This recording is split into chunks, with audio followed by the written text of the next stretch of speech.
വടവിധവന്റെ ഇന്റർവ്യൂവിന്റെ part 2 റിലീസായിട്ടുണ്ട്. അത് part 1-നെക്കാട്ടിയും ഒന്ന് കുറച്ച് കുറഞ്ഞിട്ടൊന്നുമില്ല. എന്താന്ന് വെച്ചാൽ അതിലും കുറ്റം തന്നെ. അവളെ വിറ്റ് പൈസ ഉണ്ടാക്കിയ ആൾക്കാർ, അവളെ ബിസിനസ് എന്താ പറയാ, ബിസിനസ്സിൽ അവളെ ഇറക്കിയിട്ട് സമ്പാദിച്ച ആൾക്കാരൊന്നും ഇന്ന് തിരിച്ചു നോക്കുന്നില്ല. അവളെ ചോരയും മാംസവും ഊറ്റിയെടുത്തുന്നു. ചോര ഊറ്റിയെടുത്ത മാംസവും എങ്ങനെ ഊറ്റിയെടുക്ക?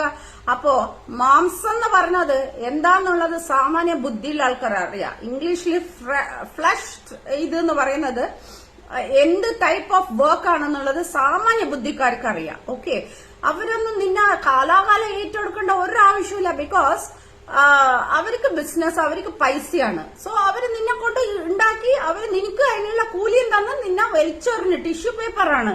ഇങ്ങനത്തതൊന്നും ഒരു കാലത്തും കുറെ കാലത്തൊന്നും നടക്കൂല.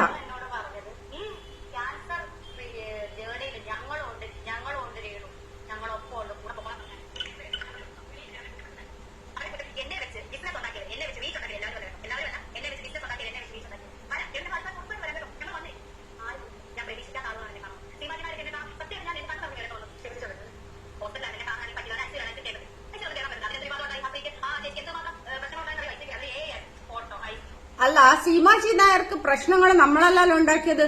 അയ്യോ, എന്തിനാ സീമാജി നായർ പോയത്? നീ ഒരു ഫേക്ക് ഫോട്ടോ ഇട്ടതല്ലേ പ്രശ്നമായത് അവർക്ക്. അങ്ങനെ ഇടേണ്ട ആവശ്യം ഉണ്ടായിരുന്നില്ലല്ലോ. എന്തിനാ, ആരെ ബോധിപ്പിക്കാനാണ് നീ? അനക്ക് മോദി വന്ന് നാളെ മോദിന്റെ കൂടിയുള്ള ഫോട്ടോ ഇട്ടിട്ടോ എന്നെ കാണാൻ വന്നെന്ന് പറയുന്ന പോലത്തെ കള്ളത്തിയല്ലേ നീ?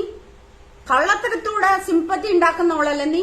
നിന്റെ വീഡിയോന്റെ അടിയിൽ ഇന്റർവ്യൂ കൊടുത്തതിന് ശേഷം എത്ര ദിവസമായി നിന്നെ പറ്റിയിട്ട് ആരും ഒന്നും സംസാരിക്കാറില്ല. പക്ഷെ ഈ വടവിധവ എന്ന് ഈ ഇന്റർവ്യൂ ഇട്ട് അന്ന് മുതൽ തുടങ്ങി അവളെ നാശം. അവളെ ആ ഇന്റർവ്യൂവിന്റെ അടിയിൽ നിങ്ങൾ പോയി നോക്കിയാൽ അറിയും എത്രത്തോളം ബാഡ് കമന്റ്സാ വരുന്നത്. പിന്നെ കിച്ചുവിനെ പറ്റി പറയുമ്പോ അവൾക്ക് കരച്ചൽ വരുന്നത്. ഇത്രയും ദിവസം കരച്ചൽ വന്നിട്ടുള്ള നിന്റെ ടോൺ എന്തായിരുന്നു? ഇപ്പൊ എന്താ കരച്ചൽ എന്നറിയാം. അവന്റെ അടുത്ത് കുറച്ച് ചിക്കിളിയുണ്ട്. നിനക്ക് എങ്ങനെയെങ്കിലും അടിച്ചു മാറ്റണം. അവന്റെ അച്ഛന്റെ എല്ലാതും നീ ക്രെഡിറ്റ് എടുത്തിട്ട് നീ അടിച്ചു മാറ്റി. നീ നിന്റെ കുടുംബക്കാരും അവന്റെ സുധീന്റെ അവന്റെ അച്ഛന്റെ ഇൻഷുറൻസിന് വേണ്ടി കഴുങ്ങു പോലെ നീയും നിന്റെ കുടുംബക്കാരെ കാത്തുനിൽക്കുന്നു. ഇപ്പൊ അതാണ് നിങ്ങളെ ലക്ഷ്യം. അതുകൊണ്ടാണ് സുധീന്റെ ആൾക്കാർ വന്നില്ല. സുധീന്റെ ആൾക്കാർ എന്തിനു വരുന്നത് നിന്നെ കാണാൻ? നിന്റെ അടുത്ത് എന്തെങ്കിലും മേടിച്ചില്ല. ബ്ലോഗർ പോയതുകൊണ്ട് നിനക്ക് അവരോട് ദേഷ്യം. അവർക്ക് നിന്നെ ആവശ്യമില്ല. നിനക്ക് അവരോട് ദേഷ്യം വിട്ടിയാൽ നീ ഒരു മരുമോൾ പോലെ ജീവിച്ചിട്ടുണ്ടെങ്കിൽ അവര് നിനക്ക് റെസ്പെക്ട് തന്നെയാണ്. നിന്നെ എതിർത്ത് പറയുന്ന ആൾക്കാർ അവരും എതിർത്ത് തന്നെയായിരുന്നു. പക്ഷെ നിന്റെ സത്യാവസ്ഥയാണ് ആ ബ്ലോഗർ പറഞ്ഞ. അല്ലാണ്ട് ആ ബ്ലോഗർ കള്ളത്തരൊന്നും അല്ലല്ലോ പറഞ്ഞ.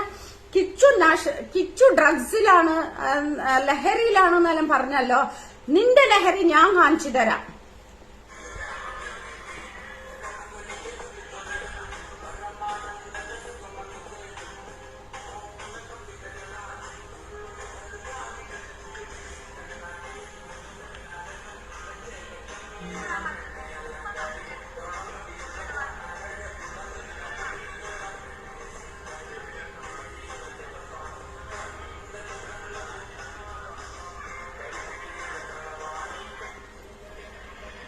അതിനെന്താ പറയാ, അത് ബ്ലാക്ക് എന്ത് മാജിക് മൂവ്മെന്റും അച്ചാറും തൊട്ട് നക്കിയിട്ട് തിന്നല്ല. അത് ലഹരിയല്ലേ? ലഹരി എന്ന് പറഞ്ഞാൽ വെറും മയക്കുമരുന്നിലല്ല, ഇതും ഒരു ലഹരിയാണ്.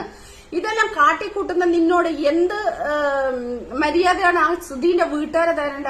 നീ സുധീന്റെ വീട്ടുകാരെയും നിന്റെ കിച്ചുവിനെയും നീ വിട്ടാല് നിനക്ക് നല്ലത്. നിന്റെ കൂതറ ഫ്രണ്ട്സിനെ പറ്റി പറഞ്ഞു. ഇപ്പൊ പറയില്ല അവരൊന്നും തിരിഞ്ഞു നോക്കുന്നില്ല എന്ന്. അവരെ നിന്നെ സഹിക്കുന്നില്ല എന്ന് പറഞ്ഞാൽ പിന്നെയാണ് ഇവരെല്ലാം സഹിക്കാൻ. ഇവരെല്ലാം കുറച്ചും കൂടി മാനമര്യാദയുള്ള ആൾക്കാരാ. അവരെല്ലാം പിന്നെ നിന്നെ എവിടുന്ന് സഹിക്കും? മനസ്സിലായ വടവിധവേ? നീ എത്രത്തോളം ഇന്റർവ്യൂസ് ഇങ്ങനെ ഇട്ട് നീ ന്യായീകരിക്കാൻ പോയാലും നിന്റെ കുഴി നീ എന്നെ തോണ്ടുന്നു എന്നുള്ളത് ഞാൻ കഴിഞ്ഞ വീഡിയോയിലും പറഞ്ഞു, ഇപ്പോഴും പറയുന്നു. നിന്റെ കുഴി നീ ആഴമായിട്ട് കുഴിക്കാന്ന്. അതിൽ ഒരിക്കൽ വീണാ പിന്നെ എണീക്കാൻ നിനക്ക് ഭയങ്കര ബുദ്ധിമുട്ടായിരിക്കും. മനസ്സിലായ വടവിധവേ?